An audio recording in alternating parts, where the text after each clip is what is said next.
This video is not a sponsored video, although if HoseLink would like to sponsor me.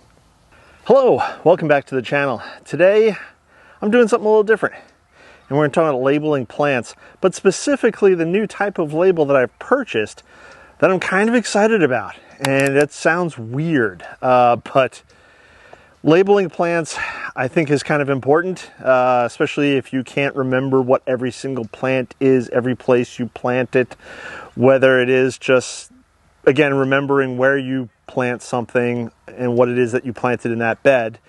For instance, when I just recently planted cabbage and carrots in the same bed, I probably won't remember tomorrow if I didn't label them which side was which, until of course they all start coming up. The other thing too is sometimes you may have multiple varieties of a particular plant, let's say a tomato or a salvia or a dahlia, and you want to distinguish between different types of those plants. So of course you label them. Now I've used many different types of labels over the years, as I'm sure maybe you have, and if you're new to gardening, you'll probably experiment and find what works for you. I've used plastic labels.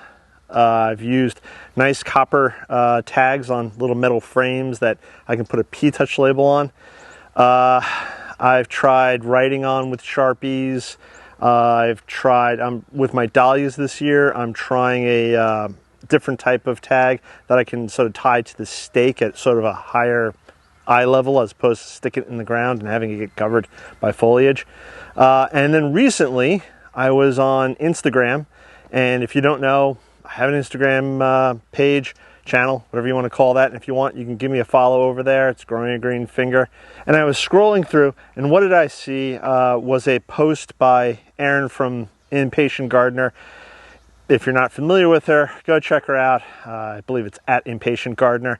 Anyways, she turned around and purchased some new plant labels from HoseLink. Now again, HoseLink is not sponsoring this video. This was just something I stumbled across and I thought I'd share it with you guys and gals.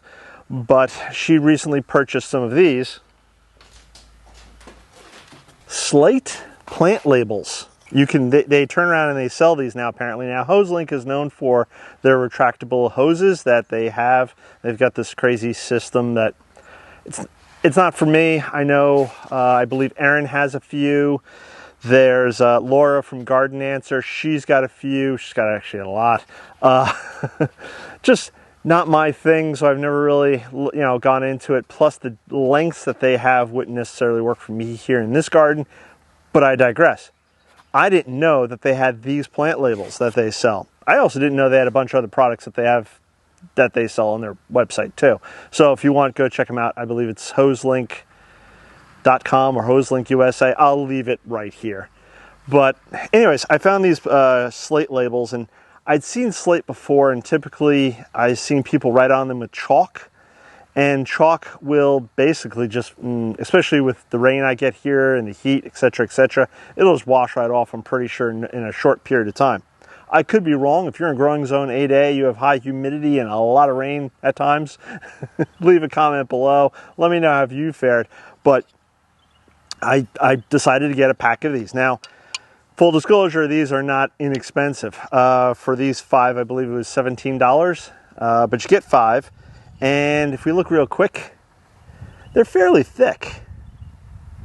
That has some substance to it. There is one thin one here. So let me just hold the thin one compared to this thicker one. So you can see right there. Hope that's in focus. It still seems like it has some heft. Now, I wouldn't go throwing these around the garden because, again, slate's known to shatter and fracture, etc. But I thought maybe give these a whirl and try them out in the garden. But the question is where? Where in this garden shall I try these tags? And then I thought, I've got that rose garden. And I don't think I've labeled or tagged any of those rose bushes yet. Well, they all have their original tags, except for Mr. Lincoln, but I digress. Either way, I thought I'd try these out. So let's go over to the rose garden now.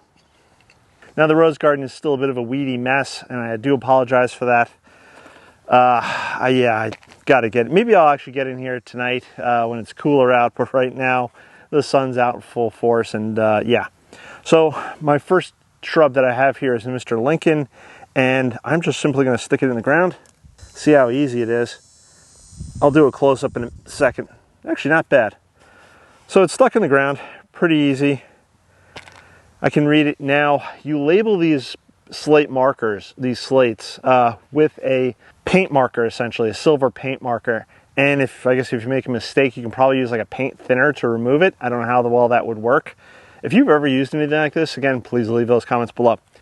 Now this is the label that comes with each of the rose bushes that I have. This one's Olivia Rose Austin. So let me write up a label for that now.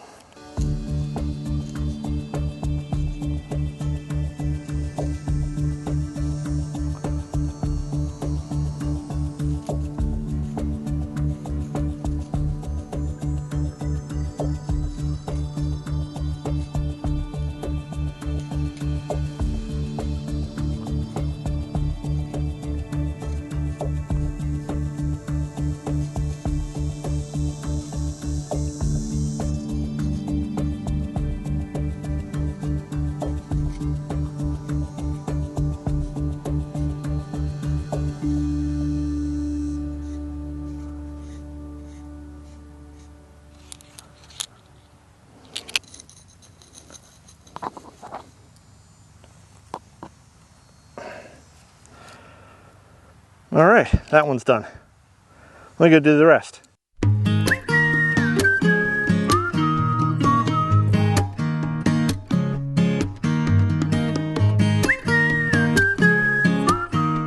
So there it is. In just a couple of minutes, I put the stakes in front of each of the rose bushes that I have. Actually, I need one more, but sadly they only sell packs of 5, and I had 6 rose bushes.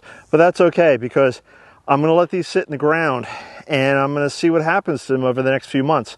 If they perform really well, if the ink doesn't run off, or if it, you know, again, I may even let them run over the winter time, but if it looks like it's going to be a viable solution, then I'll purchase more, even though they are a little costly, but costly, we'll see what happens. So let me show you the ones that I did, and now I can actually tell you which rose bushes I have without having to try to crawl underneath the rose bush to look at the tag that's getting buried.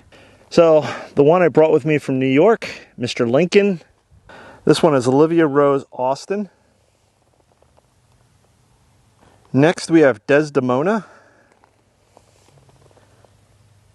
Then we have Litchfield Angel. And Emily Bronte.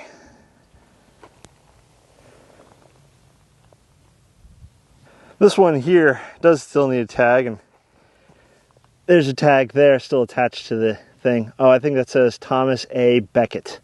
But see how it's sort of getting buried underneath all that? So it would really be nice if I had a nice label like the others. Like I said, maybe soon.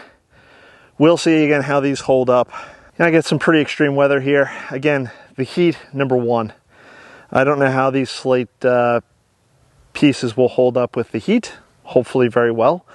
I don't know how the marker is going to hold up attached to the slate or written on the slate there. Anyways, if you've done anything like this before, please leave a comment below. If you have a favorite type of plant label you'd like to share with the rest of us, please leave that below. And I think that's about it. I'm going to catch you in the next one. Bye-bye.